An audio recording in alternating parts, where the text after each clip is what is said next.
स्वागत है आपका दोस्तों हमारे इस YouTube चैनल पर। आज के टॉपिक के अंतर्गत इस 20वें लेक्चर में हम लोग तद्भव एवं तत्सम की बात करेंगे। बड़ा ही महत्वपूर्ण टॉपिक है। देखिए, तद्भव तत्सम इस तरह के टॉपिक अक्सर ये कहते हुए लोग छोड़ देते हैं। मैंने कुछ अध्यापक बंधुओं को भी देखा है, स्टूडेंट की मानसिकता भी है कि इसमें कोई कॉन्सेप्ट नहीं है, ये तो रटना है। जी हाँ, बिल्कुल ये सत्य है, लेकिन फिर भी इसे पढ़ाया जाना चाहिए। इसके कुछ महत्वपूर्ण नियम हैं, उनसे परिचित होना बहुत जरूरी है। तो आइए दोस्तों, चलते हैं, देखते हैं इस टॉपिक को। तो तत्सम क्या है? यूं समझिए कि जो संस्कृत से सीधे लिए गए हैं वो तत्सम है, यानी संस्कृत भाषा के जो शब्द अपने मूल रूप में हिंदी भाषा में आ गए हैं वो तत्सम कहलाते हैं।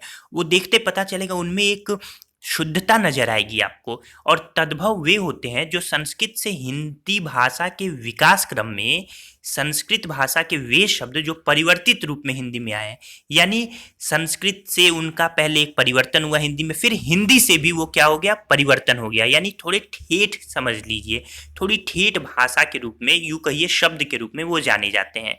तो ये तद्भव कहलाते हैं। संधि विच्छेद आपके सामने। तत्सम तत् यानी उसके, यानी किसके, संस्कृत के। सम मतलब समान। इसी तरीके से तद्भव यानी तद, यानी फिर इसमें उससे, उससे मतलब किससे, संस्कृत से, भव यानी जो उत्पन्न हुए हैं। तो तत्सम तद्भव देखते ही पहचानने का तरीका ये है, जिसमें ज्यादा शुद्धता नजर आए वो तत्सम है, जिसमें शुद्धता का थोड़ा अभाव वो तद्भव है। हालांकि कुछ अपवाद हैं, आइए देखते हैं।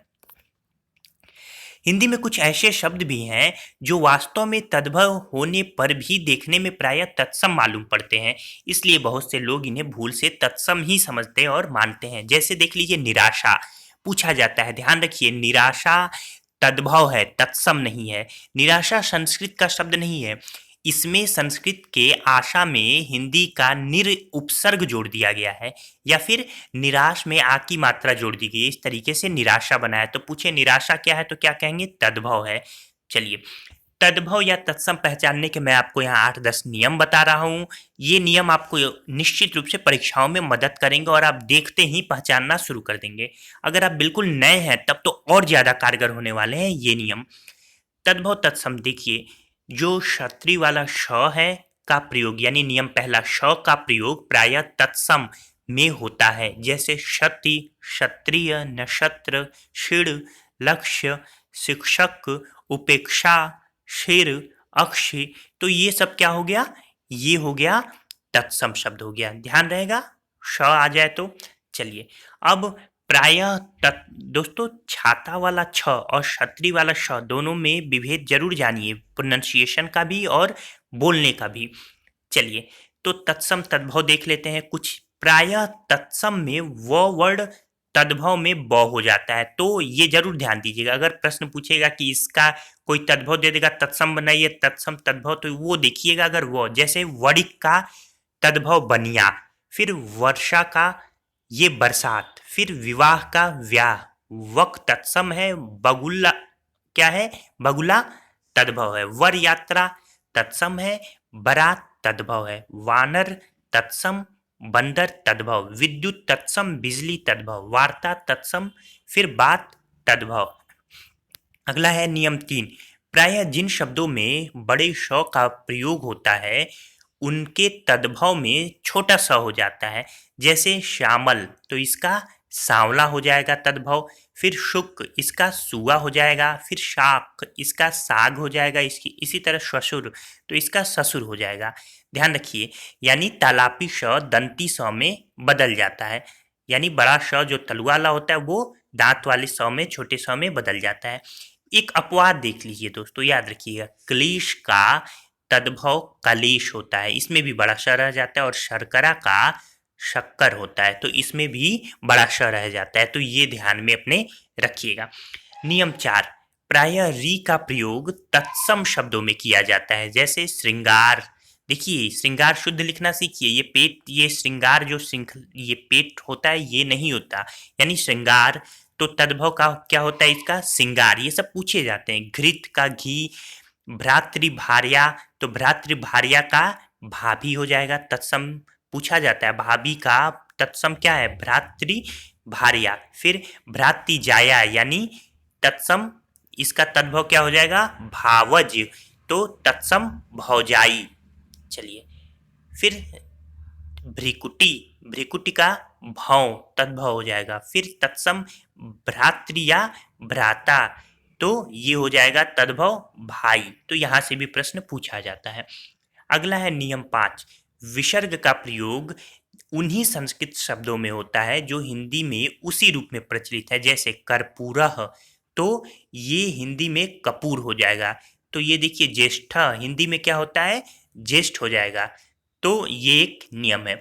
इसके बाद से इस यानी संस्कृत या हिंदी समझ रहे हैं आप, तो ये कर्पूरा ये क्या हो जाएगा, तत्सम हो जाएगा। चलिए, कठिनाई से बोले जाने वाले शब्दों का प्रयोग ज्यादातर तत्सम शब्दों में होता है। जैसे शिर, तो शिर का तद्भव क्या होता है, खीर। ये सब याद भी करते रहिए। फिर त्रुट, टूट, यानी जो आपको लगे थोड़ी कठिनाई से बोले जा रहे हैं वो देखते ही तत्सम पहचानने में हो जाते हैं। फिर सातवां है, जिन शब्दों में त्र होता है मुख्यतः तत्सम होते हैं। जैसे सूत्र, रात्रि, मित्र, पत्र, त्रियोदश, ये सब क्या है, ये सब तत्सम है। इनका तद्भव आपके सामने दिखा है। फिर इसके बाद जिन शब्दों में ये देख रहे हैं आप लोग, जो खटकोड़ वाला श है, इसका छोटा श और ट होता है, मुख्यतः तत्सम होते हैं। या जैसे दृष्टि, फिर इसका दिठी हो जाएगा विष्टा, इष्ट, कोष्ठ, कुष्ठ, चतुष्पद, उष्ट्र, ये सब तत्सम है। पूछा जाता है उष्ट्र का तद्भव क्या है, तो उष्ट्र का तद्भव ऊंट है, या ऊंट का तत्सम क्या है, तो उष्ट्र है। ये सब प्रश्न पूछे जाते हैं। इसके बाद है, जिन शब्दों में रेफ के र का प्रयोग होता है मुख्यतः तत्सम होते हैं। रेफ का र, यानी रेफ मतलब होता है र की मात्रा ऊपर लगे, और पदेन का र होता है र की मात्रा नीचे लगे।